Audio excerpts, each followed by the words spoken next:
नमस्कार, मी doctor Vijaya Thakare Nandurkar from Nandurkar hospital Pavni district Bhandara. आज आपण hives, it's also known as urticaria किंवा आपण त्याला मराठीमध्ये साध्या भाषेत म्हणतो पित्त। जो पित्ताचा त्रास असतो बघा, जो आपल्या शरीरावर स्किनवर जे उमटते ते पित्त, त्याला आमच्या भाषेमध्ये अर्टिकेरिया म्हणतो किंवा हाईव्ज म्हणतो।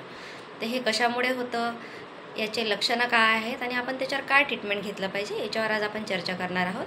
तर हाईव्ज, अर्टिकेरिया किंवा पित्त ही एक बघा ॲलर्जिक रिॲक्शन आहे तुमच्या शरीरामधली।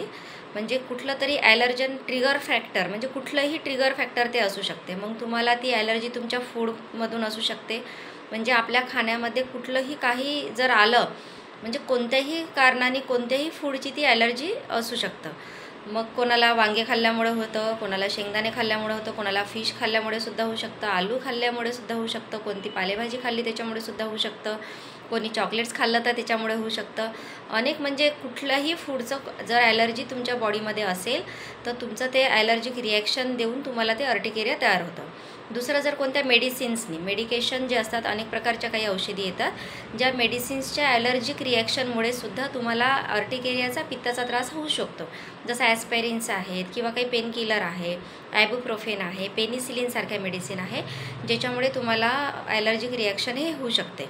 आणि तुम्हाला वातावरणाच्यामुळे, जसं डस्ट आहे, धूळ आहे, अनेक पेशंट सांगतात की आम्ही थोडं जरी काही झटक केलं घरी, काही पेशंट मला सांगतात की जर मी सोफा वगैरे झटकला तर मला खूप इचिंग होतं आणि मला पित्त उमटतं। काही पेशंट सांगतात की मी खूप जुने काही बुक्स काढले किंवा खूप दिवसानंतर काही कपाटातून कोणी कपडे काढले असतील तर त्याच्या ज्या डस्टशी कॉन्टॅक्ट जर झाला असेल त्याच्यामुळे सुद्धा त्यांना खूप खाजेचा त्रास। अनेक पेशंट सांगतात की आम्ही खूप दिवसानंतर, समजा मी कपाट उघडलं आणि जुने कपडे काढले किंवा कोणी जुने बुक्स वगैरेंना हात लावला मी, किंवा घराची साफसफाई केली, जाळे काढले घराचे, किंवा कुठलंही डस्ट जर आली तर मला लगेच इचिंग होते। तर ही सुद्धा एक ॲलर्जी, त्याची रिॲक्शन असू शकतं। पोलन ग्रेन्स आहे किंवा गवतामध्ये सुद्धा काही लहान मुलं जसं बाहेर खेळतात किंवा कोणी शेतावर जातं, वावरामध्ये वगैरे जातं, तर सांगतात की आम्ही शेतावर गेलं की मला खूप खाजवतं। तर गवताची, पोलन ग्रेन्सची सुद्धा, तुम्हाला फुलांचे जे परागकणं असतात त्या परागकणांची सुद्धा ॲलर्जी असू शकते। तर ही ॲलर्जी कुठल्याही प्रकारची असू शकते, पण त्याचे जे लक्षण आहे त्याच्यामध्ये बघा खूप सिव्हिअर इचिंग राहते, म्हणजे तुम्हाला खूप खाजवतं, रेड रॅश येतं, आणि काही केसेस जेव्हा ही शरीरामध्ये खूप जुनं होतं किंवा हे क्रॉनिक होऊन जातं, किंवा ॲक्यूट केसेसमध्ये सुद्धा आपल्याला स्वेलिंग आलेली, म्हणजे खूप खाजवतं, तेवढा जो भाग आहे जिथे खाजवला आहे तेवढा रेड होतो आणि वदरल्यासारखा होतो, म्हणजे सुजतो। पुष्कळ जणांना चेहऱ्याला, तळ हाताखाल, एक पेशंट माझ्याकडे होते भिवापूरचे, त्यांना म्हणजे तळ हाताला सुद्धा, डोक्यामध्ये, चेहऱ्यावर, डोळे सगळं स्वेलिंग, सुजून जायचं, खाजवायचं आणि सुजन यायची। तर असं म्हणजे वेगवेगळ्या प्रकारचं रिॲक्शन। काही पेशंटला फक्त रेड रॅश येते, फक्त असं जरी फिरवलं, असं जरी बोट केलं तर तरीसुद्धा पूर्ण रेड तिथे पॅच पूर्ण उमटून येतो। काही जणांना तिथं स्वेलिंग असते। अजून परवाला एक पेशंट होते गुंजेपारचे काकाजी, त्यांना पूर्ण खूप जास्त सिव्हिअर स्वेलिंग एका रात्रीतून त्यांना झालं। तर काही पेशंटला ॲक्यूट कंडिशन असते, तर त्याच्यामध्ये त्यांचे पूर्ण हात सुजले होते खाजून रात्रभर, पूर्ण चेहरा, डोळे, त्यांचा गळा, मान हे पूर्ण खाजून स्वेलिंग आलेली होती। तर हे त्याचे कारणं अनेक आहेत, परंतु याच्यासाठी कसं आहे, आपण पुष्कळ वेळा बघतो की आपण खूप वेळा काही मेडिसिन्स घेतो। अनेक पेशंट आम्हाला सांगतात की आम्ही काही अँटीहिस्टॅमिनिक ड्रग्ज वगैरे घेतो, तर आम्हाला ते घेतलं की 12 तास 24 तास ठीक राहतं, त्या गोळीची पॉवर उतरली का परत तसंच होतं। तर ही ॲलर्जीची कशी एक चेन असते बघा। आपण अँटीहिस्टॅमिनिक ड्रग्ज, म्हणजे अँटीहिस्टॅमिनिक मेडिसिन्स म्हणजे काय असते, आपली जी शरीरामध्ये, स्किनमध्ये जी ॲलर्जी तयार होते, ते एक केमिकल असतो हिस्टॅमिनचा, तर त्याच्यामुळे तो कुठला ॲलर्जन आपल्या कॉन्टॅक्टमध्ये आलं, तो ट्रिगर झाला का तो हिस्टॅमिन तिथं रिॲक्ट करतं। तर हे काय होतं, अँटीहिस्टॅमिनिक ड्रग्ज या हिस्टॅमिनच्या जी ॲक्शन आहे त्याला ते ब्लॉक करतं। तर ते कसं टेम्पररी, त्याचा जो पिरियड आहे, ड्युरेशन ऑफ ॲक्शन हे 24 तास किंवा 12 तास असं राहतं। पण जसं आजार जुना होत जातो, मग पेशंटला 24 तासही ती गोळी काम करत नाही, मग 12 तास करायला लागते। मग काही पेशंटला काही दिवसानंतर, जसा हा जुनाट 5-5, 4-4, 5-5 वर्ष होतात, तेव्हा ही गोळीसुद्धा त्यांना काही काम करत नाही। मग अशा वेळेस तुम्ही जर होमिओपॅथिक ट्रीटमेंट घेतलं तर बघा अनेक याचे रिझन्स आहे, तुमच्या ते कारण काय आहे। परत इमोशनल स्ट्रेससुद्धा, जर तुमचा काही विचार असतील, तुमचे काही इमोशन्स असतील, ते जर सप्रेस झाले असेल, त्याच्यामुळे सुद्धा तुम्हाला हा पित्ताचा त्रास होऊ शकतो। तुम्हाला काही हार्मोनल जर चेंजेस तुमच्या बॉडीमध्ये असतील, अनेक थायरॉईडचे जे पेशंट आपण बघतो, थायरॉईडच्या पेशंटला सुद्धा पित्ताचा त्रास होतो, जर थायरॉईड खूप जास्त प्रमाणात वाढलं। काही माझ्याकडे पेशंट होते जे फक्त पित्तासाठी आले, त्यांना माहिती नव्हतं की त्यांना थायरॉईड आहे किंवा कुठला आजार आहे, की मॅडम मला 4 वर्ष झाले किंवा 2 वर्ष झाले पित्ताचा त्रास आहे आणि मी खूप इचिंग होत आहे. तर अशा वेळेस काही पेशंटला थायरॉईडचं टेस्ट करायला लावलं तर नक्की त्यांचं थायरॉईड खूप वाढलेलं होतं. जर खूप जास्त थायरॉईड तुमच्या बॉडीमध्ये वाढलं, तुम्हाला वेळेवर जर ट्रीटमेंट त्याची नाही मिळाली, त्याच्यामध्ये सुद्धा आपल्याला अर्टिकेरिया बघायला मिळू शकतो. काही बॅक्टेरियल इन्फेक्शन आहे, जर तुम्हाला वारंवार UTI होत असेल, UTI म्हणजे युरिनरी ट्रॅक्ट इन्फेक्शन, जर रिकरंट तुम्हाला होत असेल त्याच्यामध्ये सुद्धा तुम्हाला अर्टिकेरिया आपल्याला पित्त बघायला मिळू शकतं. काही व्हायरल इन्फेक्शनमध्ये सुद्धा होतं. आणि इमोशनल स्ट्रेस, तुमचं इमोशनल स्टेटस खूप महत्त्वाचं आहे. म्हणजे तुम्हाला जर कुठलं विचार तुमच्या मनामध्ये आतल्या आत काही सप्रेस होत असतील, कुठलंही मनामध्ये कोणते ना कोणतं, एक फॅमिली किंवा लाईफ म्हटल्यानंतर काही ना काही घटना घडत असतात. जर तुमच्या मनात तुम्हाला काही दुःख असेल, काही खंत असेल आणि तुमचे विचार इमोशन्स तुम्ही जर सप्रेस होत असेल, त्याच्यामुळे सुद्धा तुम्हाला पित्ताचा त्रास होऊ शकतो.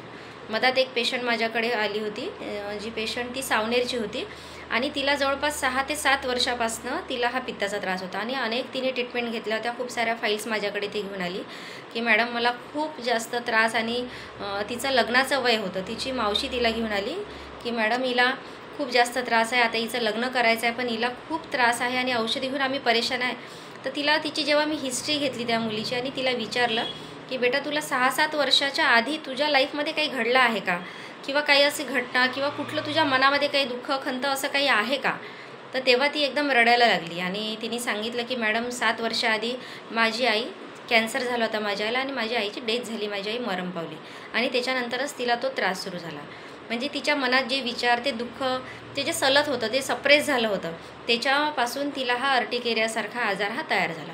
मग त्या तिच्या सिम्पटम्स, तिचे जे फिजिकल, मेंटल्स, तिचं इंडिव्हिज्युअल पूर्ण होल हिस्ट्री घेऊन जेव्हा सिलेक्शन ऑफ होमिओपॅथिक मेडिसिन केलं तेव्हा तिला ते औषध चांगल्या प्रकारे लागलं आणि तिला आता कुठलाच त्रास नाही. आता तिचं लग्नही झालेलं आहे आणि हा खाजेचा तिला अजिबात त्रास नाही. जवळपास 6 ते 7 महिने तिने कंटिन्यू औषध घेतलं. तर हे जे जुनाट आजार असतात बघा, क्रॉनिक डिसीज, याच्यामध्ये होमिओपॅथीचं औषधी खूप चांगल्या प्रकारे काम करतं. कारण होमिओपॅथीचं औषधी फक्त तुमचे फिजिकल म्हणजे शारीरिक लक्षणं बघून औषध नाही देत, तर तुम्हाला फिजिकल, मेंटल्स, तुमचं पेशंट ॲज अ होल, पूर्ण तुमचं इंडिव्हिज्युअल एक ॲज अ होल म्हणून आम्ही त्याचा अभ्यास करतो आणि त्याच्यानुसार सिलेक्शन ऑफ मेडिसिन करतो. त्याच्यामुळे तुमचा जो मूड आहे त्याचं कारण कुठले असो, मग तुम्हाला फूडची ॲलर्जी असो किंवा कुठला हार्मोनल तुमच्या बॉडीमध्ये इम्बॅलन्स असेल, मग ते थायरॉईड असेल किंवा मग इमोशनल स्टेटस असेल किंवा तुम्हाला एखाद्या कोणत्या मेडिसिन्सपासून रिॲक्शन होत असेल. कधीकधी खूप कमी केसेसमध्ये, जवळपास 5% 2 to 5%मध्येच तुम्हाला आपल्याला याच्यामध्ये हेरेडिटरी किंवा अनुवंशिकता बघायला मिळते. तर अशा केसेसमध्ये नक्कीच तुम्ही होमिओपॅथिक औषधांचा वापर करा. अर्टिकेरिया, हाईव्ज आणि पित्त अनेक पेशंट आहे ज्यांना आता आराम आहे, त्यांचं ट्रीटमेंटही बंद आहे, तरी त्यांना कुठलाच त्रास नाही. तुम्ही वारंवार ह्या गोळ्या औषधी घेऊन कसं आहे, पुष्कळ वेळा मेडिसिन्सनी झोप येते, सिडेशन राहते. आता काल माझ्याकडे जी पेशंट होते मी सांगितलं भिवापूरच्या, त्यांना सिडेटिव्ज म्हणजे सिडेटिव्ज नाही पण ज्या मेडिसिन्स येतात ॲलर्जीसाठी, ज्या घेण्यात येतात पुष्कळ वेळा, त्याच्याने खूप झोप येते. आणि स्वतः जर तुम्ही बाय प्रोफेशनल तुम्ही जर वर्किंग आहात तर तुम्हाला नेहमी सुस्ती राहणं, गुंगी राहणं, मग तुम्हाला तुमच्या कामापासून तुम्ही परावृत्त होता, मग तुम्ही तुमचं 100% तुम्ही तुमच्या कामामध्ये देऊ शकत नाही. आणि त्या सुस्तीमुळे कसं वेट वाढत गेलं त्या पेशंटचं, ओबेसिटीसुद्धा खूप होती त्यांना आणि इमोशनल स्ट्रेससुद्धा त्यांच्या मागे फॅमिली हिस्ट्री होती. असे अनेक कारणं आहेत बघा. फक्त तुम्हाला औषधी बरोबर आणि प्रॉपर रेग्युलर तुम्ही ट्रीटमेंट जर घेतली तर नक्कीच तुम्ही पित्तापासून मुक्तता मिळू शकता. पित्त हे पोटातलं पण सुद्धा, जर तुमचं पोट साफ नसेल होत, तुम्हाला खूप ॲसिडिटी, गॅसेसचा त्रास असेल, तुम्हाला पोटातल्या पित्ताचा त्रास असेल, तर आतमधलं जरी पित्त वाढलं ते सुद्धा तुमच्या त्वचेवर फेकू शकते अर्टिकेरियाच्या रूपामध्ये. तर असे कुठलेही लक्षणं असेल तर पहिले त्याचं डायग्नोसिस महत्त्वाचं आहे, की निदान, की नेमकं आपल्याला कशामुळे हा आजार होत आहे. ओके, तर असं कुठलंही असेल तर नक्कीच आपण होमिओपॅथिक औषधांचं ट्रीटमेंट हे घ्यायला पाहिजे. मी डॉक्टर विजया ठाकरे नंदुरकर. धन्यवाद. थँक्यू.